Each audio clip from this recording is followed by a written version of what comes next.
A teacher becomes worried when one of her best students starts arriving at school late. Every single day. And she can't get in touch with her family. Every morning, Ms. Martin liked to come into school early, getting her classroom ready for her second graders. Then, she'd walk to the front gate and watch them arrive, many on the school bus. Others with their parents. Miss Martin would usher her brood into the classroom, and the day would begin. But then, she started noticing that one of her favorite students, a particularly bright little girl named Debbie McKay, was always late. And always alone. Miss Martin decided to ask Debbie why she was always late, but the little girl looked frightened, embarrassed. So the teacher decided to contact her parents.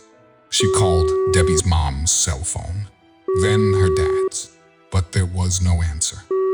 She saw Debbie arrive at school on foot 2 more times and noticed that she devoured her school lunch, even sneaking bread rolls into her pockets.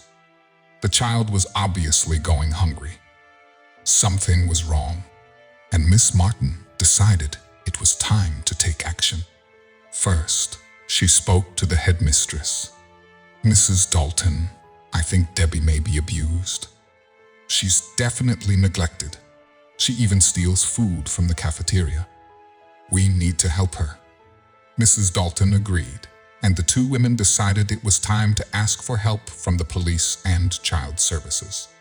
To avoid alarming Debbie, they arranged for a plainclothes policewoman to follow her home after school. And what she discovered left her in tears. Before we continue, make sure to subscribe, hit the like button, and click the notification bell for more amazing stories. The policewoman saw Debbie walk 3 blocks, heading for a large, gray, paneled van parked in a side street.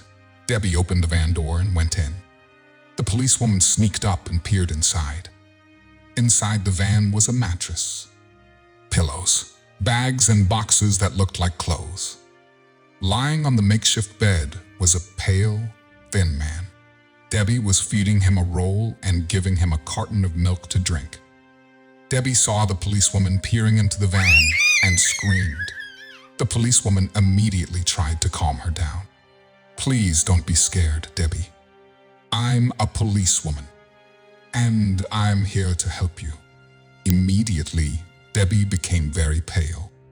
"Please," she sobbed, "please don't take me away from my daddy. He's all I have left."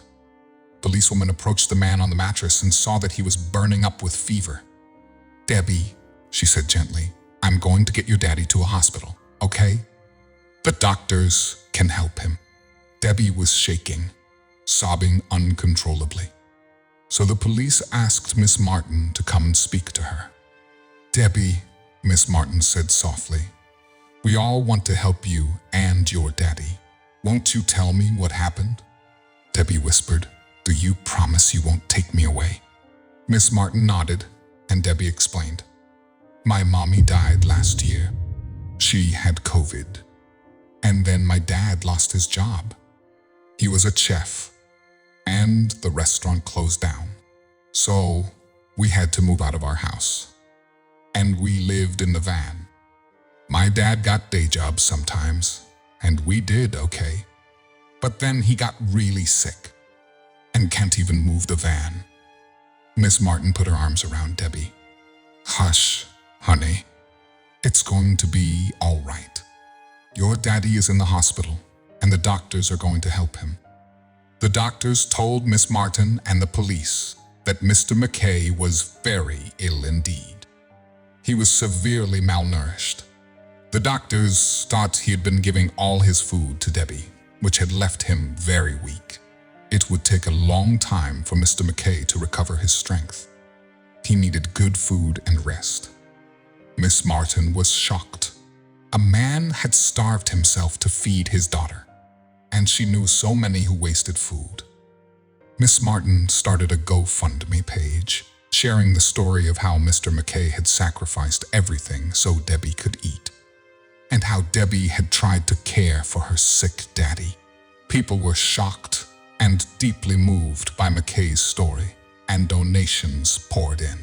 Before long, the McKays had enough funds to buy a modest little house, and several restaurants reached out to offer Mr. McKay a job. Miss Martin's concern for little Debbie ended up saving the family and leading them into a brand new life, binding bonds through beautiful tales. Thank you for watching.